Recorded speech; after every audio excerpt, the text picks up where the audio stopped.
A big thank you to Surfshark VPN for sponsoring this video, and Surfshark's the VPN that I've been using and couldn't be happier with.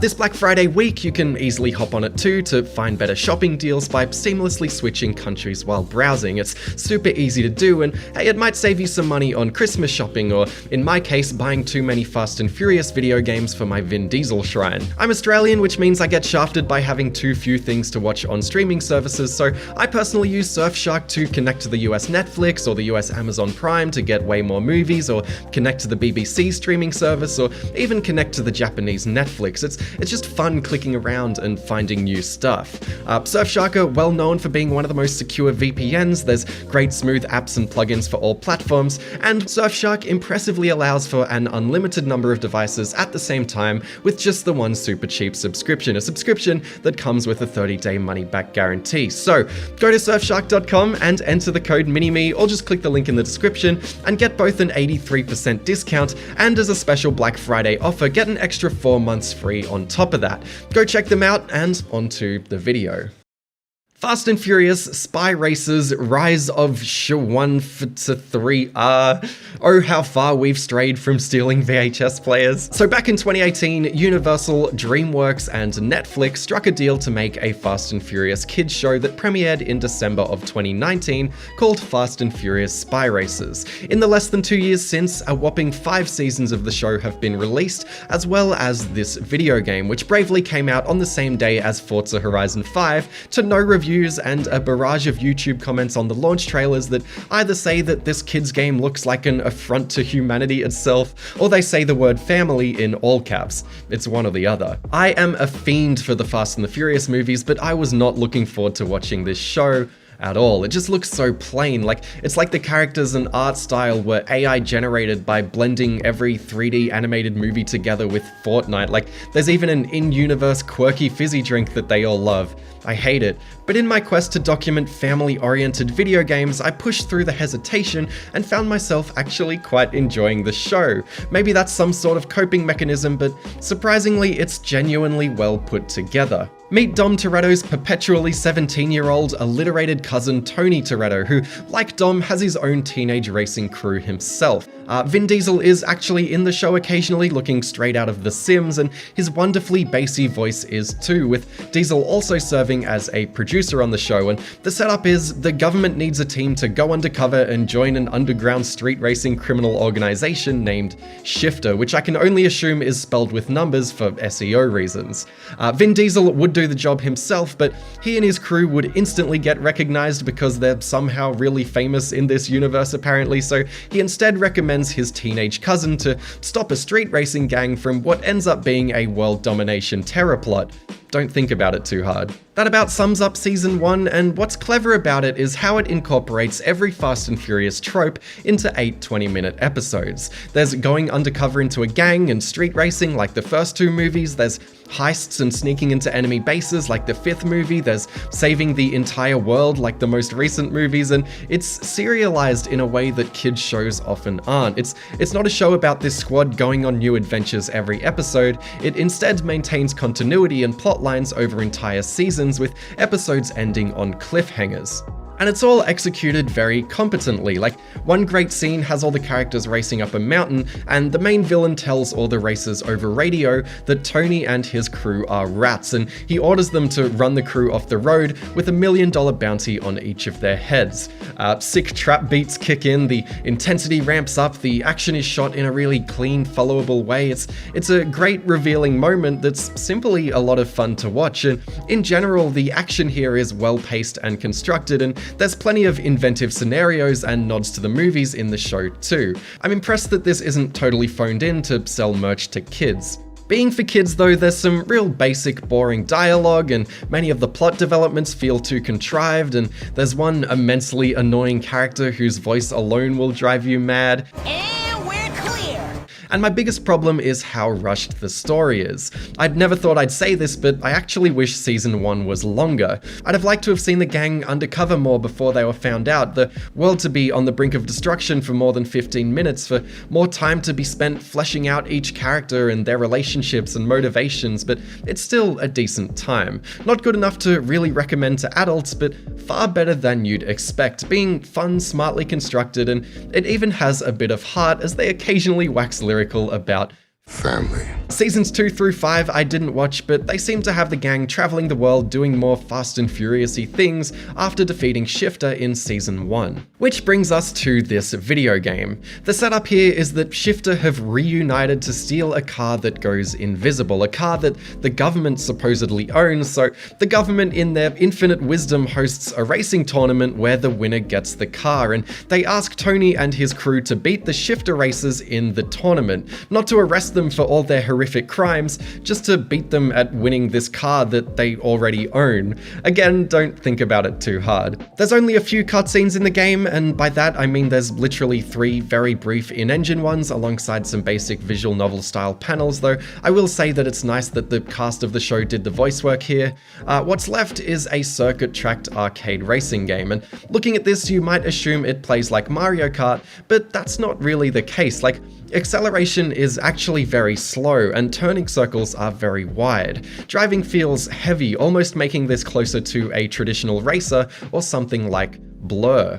And though there are items like Blur and Mario Kart, instead of picking them up, you have 4 permanently equipped. You fill up a bar by drifting and jumping, and you spend that bar to use your abilities, the cheapest being a simple paintball gun that you shoot in front of you, followed by a bomb you drop behind you, followed by a boost, and then finally each character has a unique ultimate ability that costs the entire bar. Tracks are mostly very wide and open, which would normally be a pet peeve of mine being a children's racing game connoisseur because it can strip out the need for precise driving.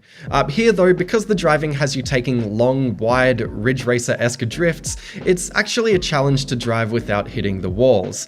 Perfectly hitting an angle on a drift around a hairpin is satisfying, and you'll generally need to learn the track and gauge your speed for tighter corners. The tracks split off and reconnect occasionally, but I wouldn't say this has shortcuts, just alternate routes. Playing on the hardest of the 3 difficulties is actually challenging, which subverts another typical problem with these kids' racing games. Like, beating the AI is no great feat, but you will need to take corners and time abilities properly to win, with the ability you'll be using most being the boost. If there is rubber banding here, it's not too aggressive, which again is a nice change.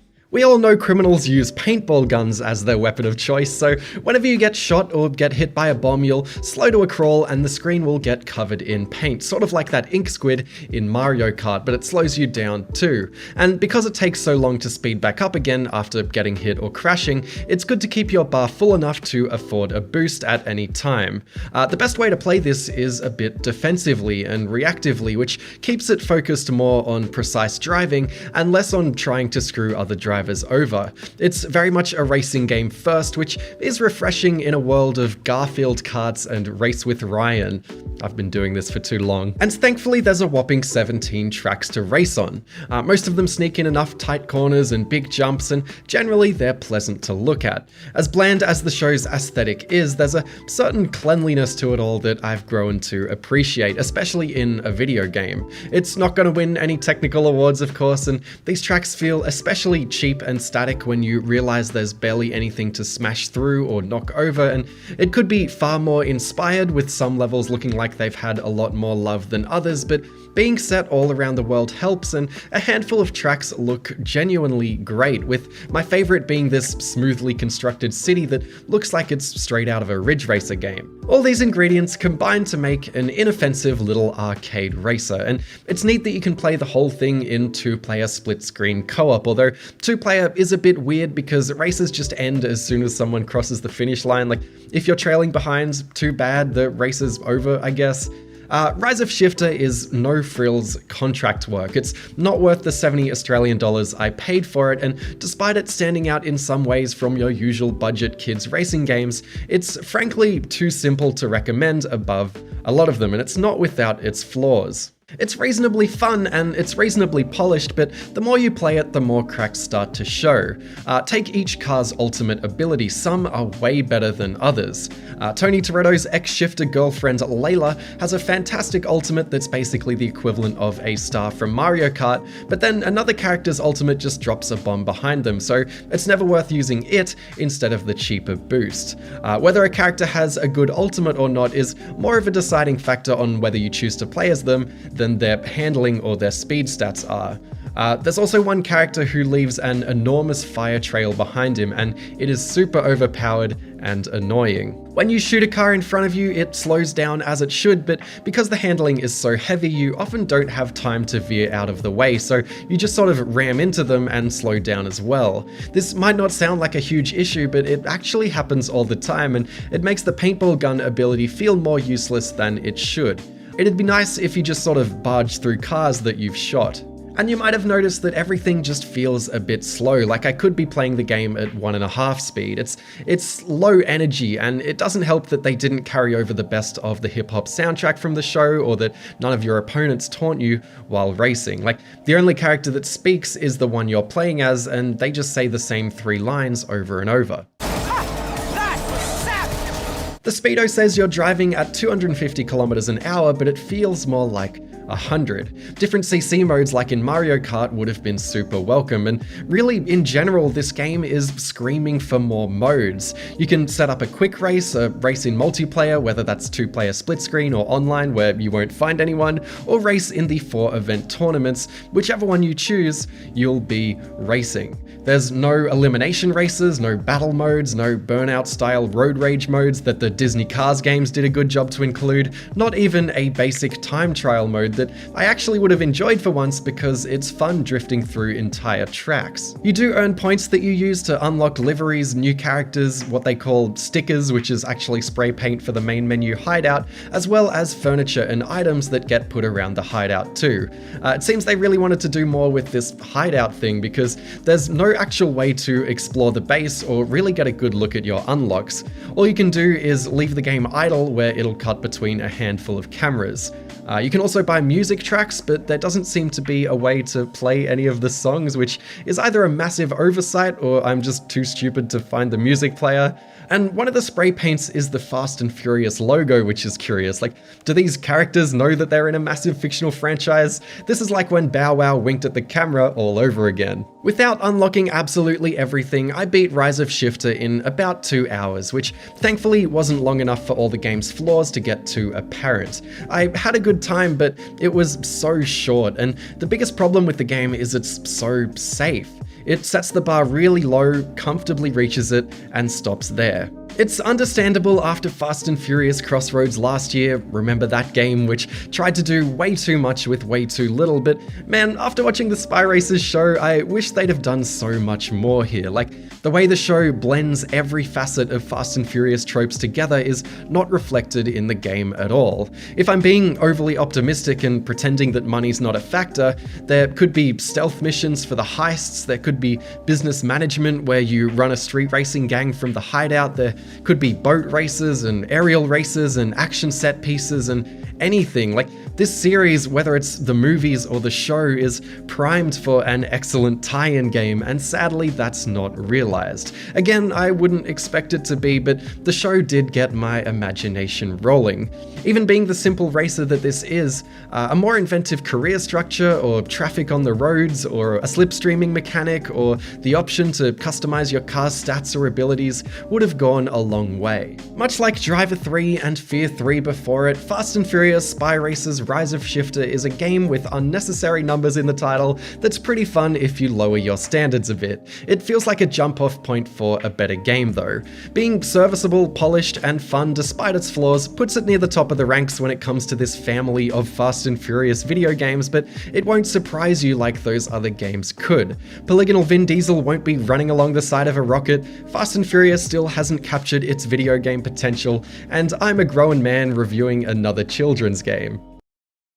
Hello, hi, welcome to the end of the video where I thank my patrons. One of the last times I'm going to do this. So thank you to my patrons, thank you to all the patrons coming up on the screen, and a special thank you to my $5 patrons, Alex Austin, Analog Man, Andrew Ferguson, open bracket, dominant eye, close bracket, Anthony Gallagher, Anthony Valiant, Aradina Varin, Big J, Boggy Online, Bry, Cannondorf, CD-ROM Fossil, Chew Cannon, Cody Dockham, Connor McWelch, Connor Salinus, Dan Pierce, Daniel Gold, Devin Grandal, Dingo Dangle, Dominic Chikoki, Dopants, Dr. Daniel 316, Evil Chicken, Felipe Magales, Gary Pay, Hazardous, Kirby, Ian Lockhart, Jay Ghouls, Kane Ramsey, Kayla, Kevin Rosenberg, Labcat, Lucas Raysevic, Major 1940, May Aris, Mazaki, Melanie G, Michael Brennan, Minimme likes nondescript Patreon names. Minimme said bum just because I wrote it here. What to do with this power? Mr. Sunday Movies, mustache, duct tape. Wow, I screwed that one up. Mustache duct tape. Nora Featherstone, Oscar, PK Punky Kong, Patrick Kirst, Peter Soros, Pewix, Plague, Ritalin for Kids, Robbie Grebe, Ruth Knapman, Sam King, Sam Liss, Scott Hazlitt, Skied Panthera, Something Stupid 7, Sour Pears, Spoofer, Tio, Test Drive Unlimited 2, The Last Great Opium Den, Tiksh, Tim Linden, Trevor Corbin, Trixie Emerson, Venetian Red, Wastelander 997, Wayner's Boss, Zindictive, and Yams. Thank you all so much for being patrons. That patron list has got so long that starting next year, I'm going to have to stop reading it out, as the patrons know and as we've talked about on Patreon. But if you want to become a Patreon, go become a Patreon. Give me money. I like money. And there's all sorts of stuff on there. You can see me rewatch my old videos and get these videos early and get these videos without ads in them and that sort of thing. So yeah, thank you everybody. Take care. See you next time. Bye.